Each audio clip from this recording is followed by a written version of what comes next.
الحمد للہ رب العالمین۔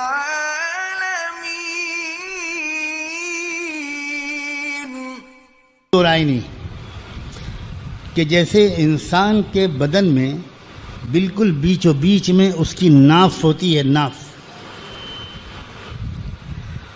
اور بہت دلچسپ بات یہ ہے کہ ناف ہی سے انسان کا بچہ پیدا ہوتا ہے اور ناف ہی سے اس کو غذا ملتی ہے،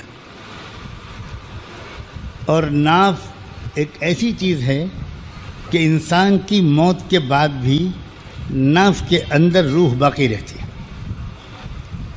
بہت پراسرار چیز ہے، بہت پراسرار چیز ہے۔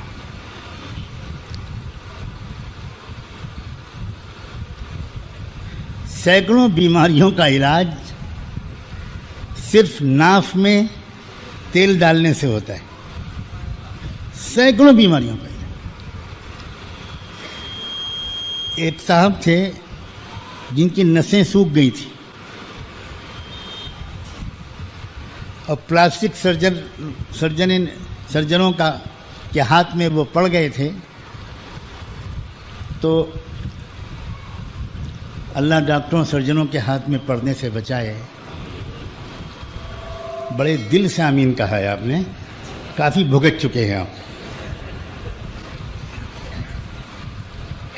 عام طور پر اتنے دل سے ہر دعا پر آمین نہیں کہتے لوگ، لیکن تجربے کار اور ستائے ہوئے مظلوموں کا مجمع ہے، اور امید ہے دو چار ظالم بھی یہاں بیٹھے ہوں گے، اور ہمیں تو حکم ہے کہ ظالم کی بھی مدد کرو۔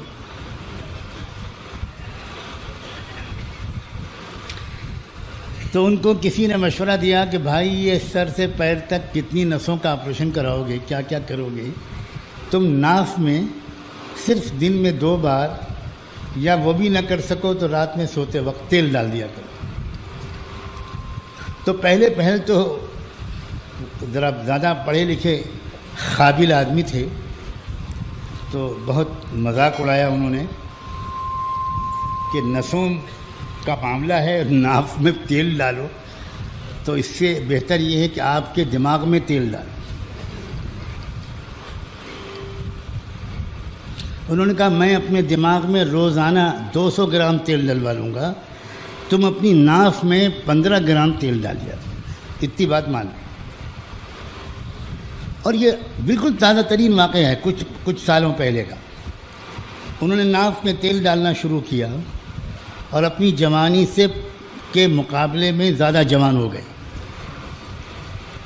سب کیا سسٹم ہے خدا کا کہ ناف میں اللہ تعالیٰ نے یہ صلاحیت رکھی ہے کہ جب ناف میں تیل ڈالا جاتا ہے تو وہ ناف میں سگنل پہنچتا ہے دماغ سے کہ فلاں نس میں تیل کی کمی ہے، یعنی وہ سکڑ گئی ہے، سمٹ گئی ہے، سوکھ گئی ہے، تو وہاں سے وہ تیل سیدھے وہیں پہنچتا ہے۔ یہ انسان بھی عجب بیوقوف مخلوق ہے، یہ کمپیوٹر جیسی چیز کو دیکھ کر بہت حیران رہتا ہے، کیا چیز بنا دی ہے کمپیوٹر بنانے والوں نے۔ ارے خدا کے بندو، تم خود سر سے پیر تک 10 ارب کمپیوٹروں سے زیادہ پیچیدہ ہو۔ انسان کیا ہے؟ لقد خلقنا الانسان فی احسن تقویم۔